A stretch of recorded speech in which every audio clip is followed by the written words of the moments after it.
Michael Yang may be involved in these criminal operations na iniimbestiga natin sa Pogo. Hindi po ba si Michael Yang ay malapit din na kaibigan nitong si Alan Lim?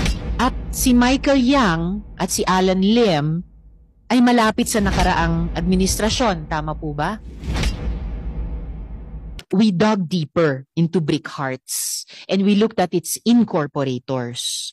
4 ay mula sa Davao, pero ang talagang interest ko dito ay si itong taong Gerald T. Cruz. He is also connected to Pharmally Biological. Po ito na, oh my God kami. Kasama si Huang Tzuyen na sangkot sa isang malaking money laundering case sa Taiwan. At kasama si Alan Lim. Para sa hindi po nakakaalala, si Alan Lim ay si Lin Wei Song, konektado sa usapin din na link din sa pag-aangkat ng shabu sa bansa. Mr. Cruz is also involved in Fullwin Corporation. Kung pamilyar ang pangalan sa pandinig ninyo, ito'y dahil ang presidente nitong Fullwin ay si Michael Yang. In fact, ang Seanway Technologies Inc.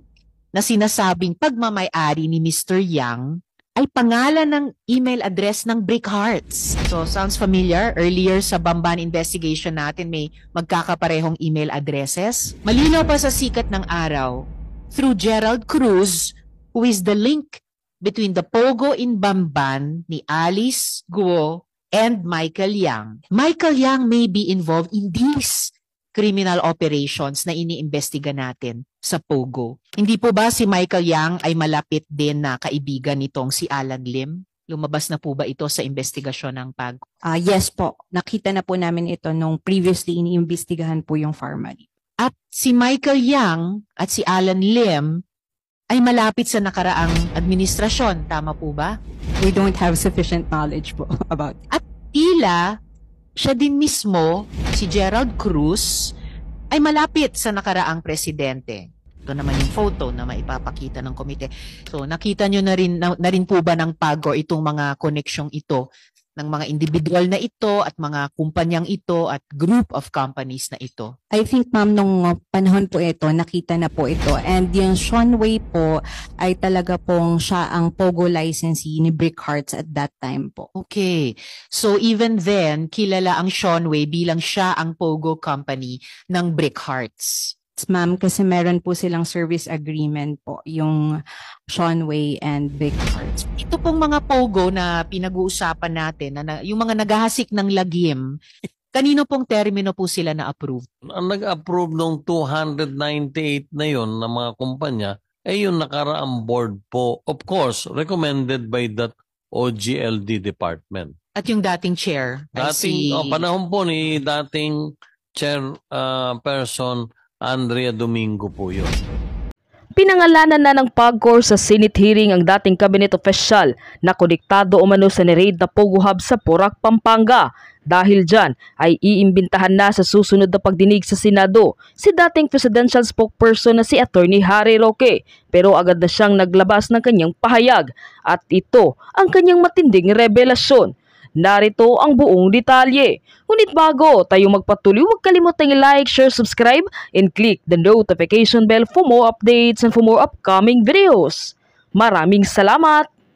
Desidido si Senator Risa Ontiveros na ipatawag sa susunod na pagdinig sa Senado si Attorney Harry Roque. Yan ay matapos ibulgar ni PAGCOR Chairman Alejandro Tenco na nagpulong sila noong July 2023 kung saan dumalo umano si Attorney Harry Roque bilang abogado ng Lucky South 99 Corporation sa Porac, Pampanga. Naniniwala umano si Senator Chis Escudero na seryoso ang mga aligasyong ibinabato kay Roque at siya umano mismo ang sumagot sa issue, kaya sana raw ay gamitin ni Attorney Harry Roque ang pagkakataon sa Senado na magpaliwanag. Samantala mas lalong lumiliit pa ang mundo ni suspended Bamban Tarlac Mayor Alice Guo matapos ipag-utos ng Court of Appeal na i-freeze ang kanyang mga bank accounts at asset dahil sa kanyang pagkakaugnay sa illegal na Pogo. Base sa dokumento mula sa AMLAC, lumalabas na may 36 na bank accounts ang nakapangalan kay Mayor Alice Guo. May isa siyang helicopter, 12 motor vehicles at 12 titulo ng lupa.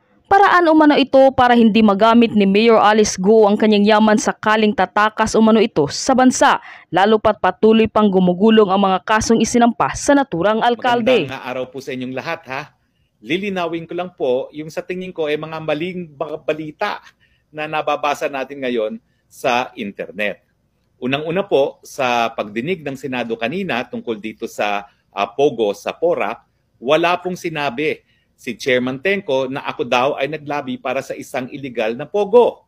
Ang sinabi po niya, ako po ay nakipagpulong sa kanya noong July para po humingi ng rescheduling of payment doon sa mga dapat bayaran ng Lucky Star 99 sa PAGCOR.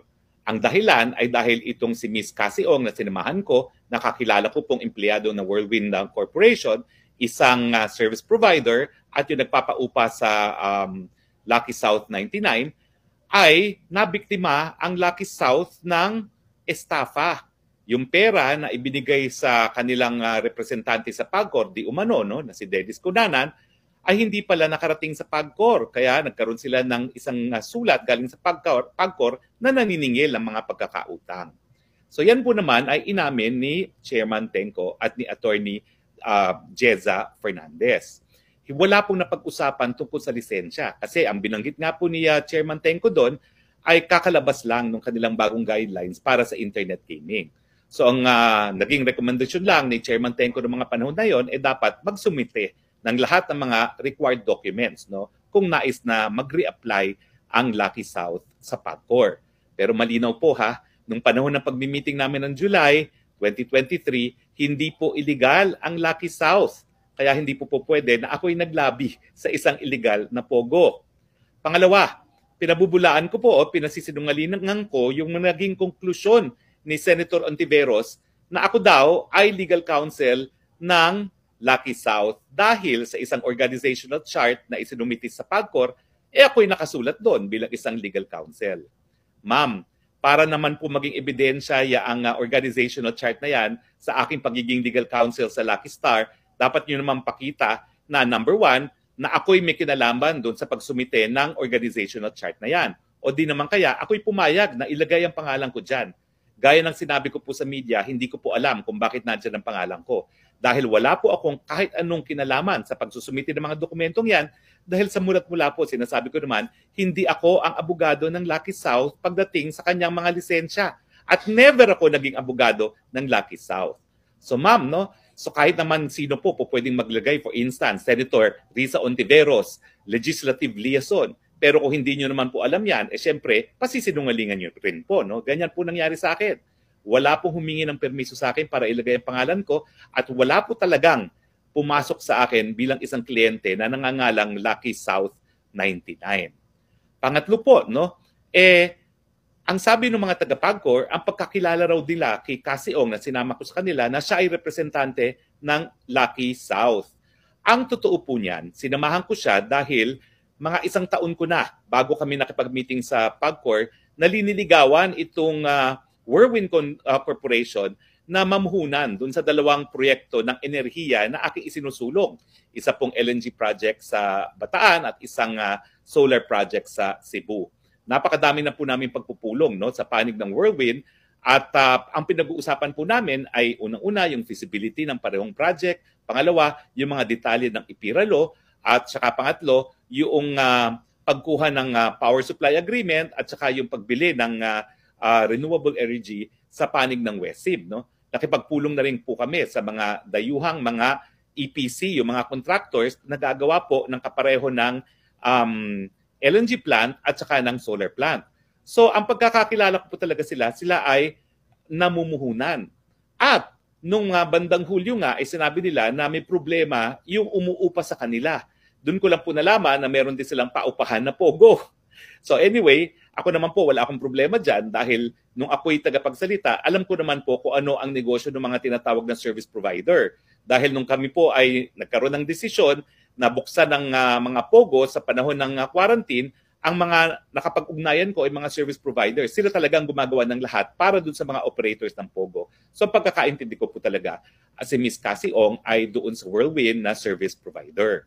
Now, napakadali ko pong sabihin na, oo, kliyente ko ang Lucky South at ako'y ginagawa ko ay hanap buhay lang. Pero sa totoo lang po, bago kasi magkaroon ng attorney-client relationship, at ito po'y tinatawag na the highest fiduciary relationship, yung pinakamataas na pagkakatiwala. Sa totoo lang po, walang kahit anong komunikasyon na sinabi ang isang kliyente sa abogado na kahit sino ay po pwedeng magsabi kung walang pagpayag ang kliyente. Ganyan pong kasagrado ang relasyon ng attorney-client relationship. So kung talagang totoong abogado po si Lucky South, bakit hindi ko aaminin? Pero ang totoo nga po, because it is a highly fiduciary relationship, hindi ko po pwedeng aminin ang wala naman pong relasyon sa panig namin at ng Lucky South. So sana po ito ay nagbigay linaw po ha. Unang-una, hindi po ako naglabi sa illegal na pogo. Dahil yung mga panahon ng pinunta ko po, hindi naman po lisensya ang linalakad ko, rescheduling of payment, sa panig po ng isang kumpanya na sineserbisyuhan nung kilala kong kumpanya na Whirlwind, na legal nung mga panahon na yon. Legal po sila nung July. Pangalawa po, naku po, sinasabi ko po bilang isang ahente ng hukuman na ni minsan po, hindi ko naging kliyente nga itong Lucky South, at kung naging kliyente ko po yan, bakit ko itatanggi? Wala naman pong responsibilidad ng isang abogado kung wala naman pong maling ginawa ang isang abogado kung hindi ang trabaho lang niya bilang isang abogado. Sana po ito ay nagbigay ng linaw at sana po nalinawan kayo na hindi naman po pwede na isang papel na wala naman akong kinalaman ay magpuprueba ng isang bagay na nakasaad dun sa papel ngayon. Maraming salamat po at maraming salamat din po sa inyong pagtitiwala sa mga nakalipas na 34 taon na ako po ay naging isang abogado. Magandang araw po sa inyong lahat. Iniuugnay nga po ang inyong pangalan dito sa mga illegal na pogo. Ano nga po ba talaga ang inyong kaugnayan dito sa Whirlwind Corporation? Kayo po ba ay abogado o hindi? Abogado po talaga ako ng Whirlwind Corporation.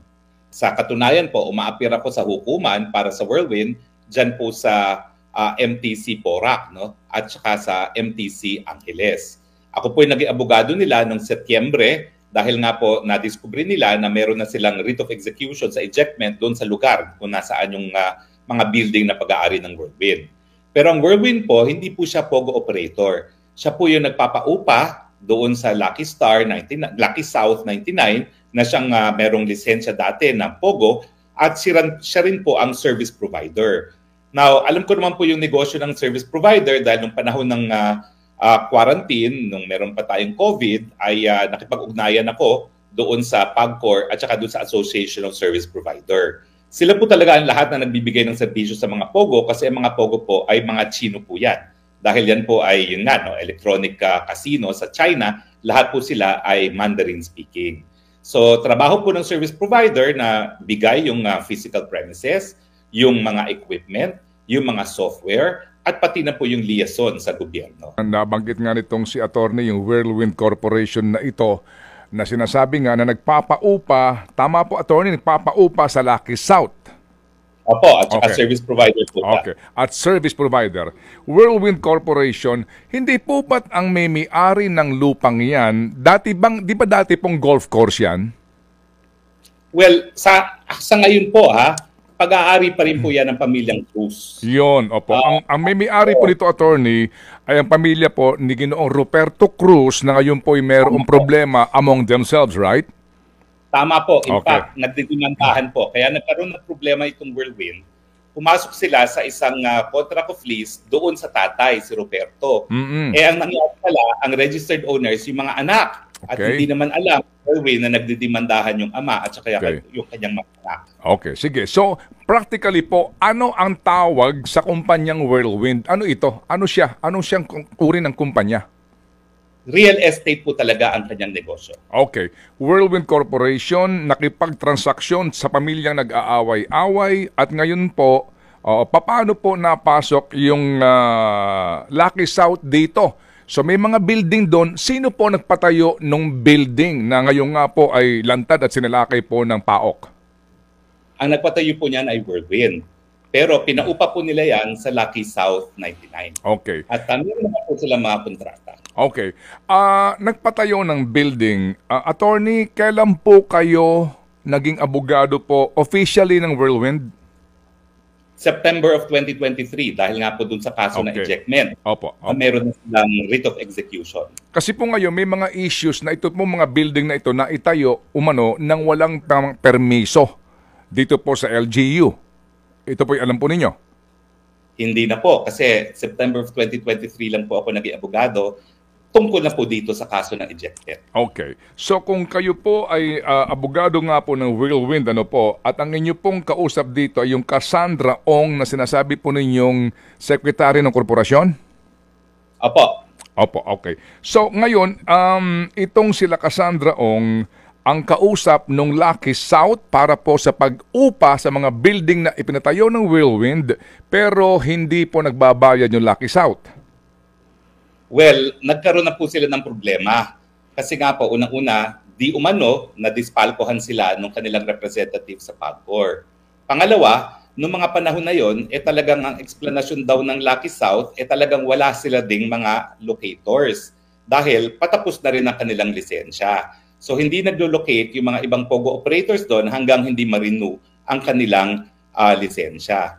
So ang pagkakaintindi ko po doon, halos skeletal na lang talaga ang kanilang operasyon, bagamat meron pa silang lisensya nung buwan ng July kung saan sinamahan ko sila sa PAGCOR. Opo, service provider ng Lucky South ang Whirlwind sa ano pong serbisyo? Lahat po Kasi pagkakaintindi ko nga, hindi lang sila nagpapaupa ng physical premises, pati yung mga computers sila nagbili at nag-install doon. Yung mga software sila rin nag-provide at sila rin yung in charge pagkuha ng mga Pilipinong mga empleyado, sila rin yung kumukuha ng security agency at saka ng mga money agency. So ganyan po talaga ang trabaho nila. So ang gagawin lang ng POGO operator, mag-ooperate talaga sila. Sino po ang POGO licensee? Kasi sabi nga po ninyo, ay, di ba, may lisensya po naman itong POGO dyan sa PORAC. Sino ang may hawak ng PAGCOR license? Lucky South 99 po ang licensee ng PAGCOR. Alright, so yung pong binabanggit nyo na service provider, kasama ho ba ang Whirlwind, si Cassandra Leong, sa mga unang laglakad ng PAGCOR permit para po sa Lucky South? Ang pagkakaalam ko po, ang lumakad ng PAGCOR permit ay yung representative din ng Lucky South 99 na isiniwalat naman po sa Senado na itong isang Dennis Cunanan. At dito po sa pagkuha po ng permiso ng Lucky South ng PAGCOR license, maari po bang sabihin natin na dito po may impluwensya rin po o tumulong itong si Cassandra Leong? Hindi ko po alam kasi nakilala ko na po sila ay yung tapos na ng eleksyon, 2022 na, kung saan meron na talaga silang lisensya kasi 3 taon yung lisensya nila at kung na-meet ko po sila ng 2022, meron na po talaga silang lisensya ng 2 taon na. Opo. So talagang ang lumakad po dyan, sila Dennis Cunanan. Ano po ang inyong personal knowledge na pagkakasangkot dito ng Dennis Cunanan sa usapin po ng PAGCOR license ng Lucky South?